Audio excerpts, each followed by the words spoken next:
The United Nations World Conference on Disaster Risk Reduction begins Saturday in the northeastern Japanese city of Sendai. One of the big names scheduled to attend is World Bank President Jim Yong Kim. We talked to Kim about what role Japan can play in global disaster risk reduction. Thank you for taking time. Oh, not a problem. This will be Kim's second visit to Sendai. Yeah, I'm okay. Yeah, getting better. His first was in October 2012, shortly after taking up his post. He was impressed when he went to an elementary school damaged by the tsunami.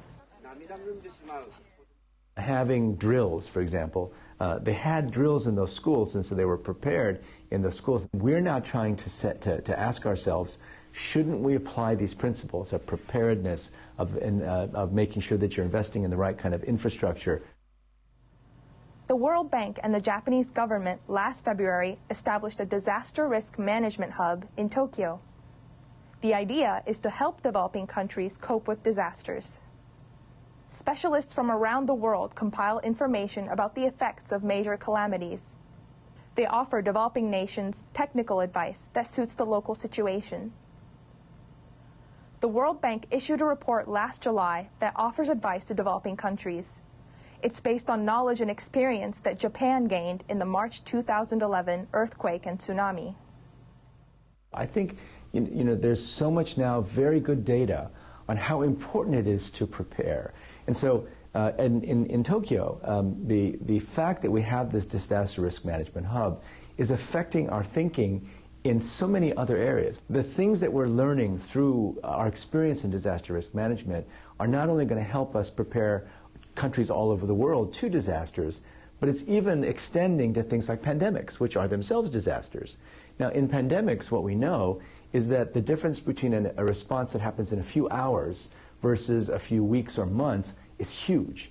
And so it's very, the impact that this hub has had in terms of our overall thinking has been much greater than we had even expected.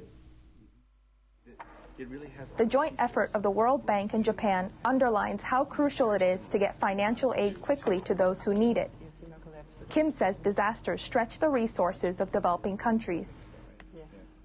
In very poor countries, what happens when disasters strike is that there's no source of money that can immediately be dispersed so that they can, look for people, for example, who may have been, caught under the rubble if there's an earthquake, for example. And so we've now put together financial instruments that will disperse very quickly. The level of preparedness for disasters doesn't exist everywhere in the world. And so we've got a lot more work to do with Japanese leadership in helping everyone to prepare for disasters. Kim wants Japanese experts attending the conference to share their know-how in creating a system that ensures developing countries can handle the challenges that disasters present. Marian Madsen, NHK World, Washington, D.C.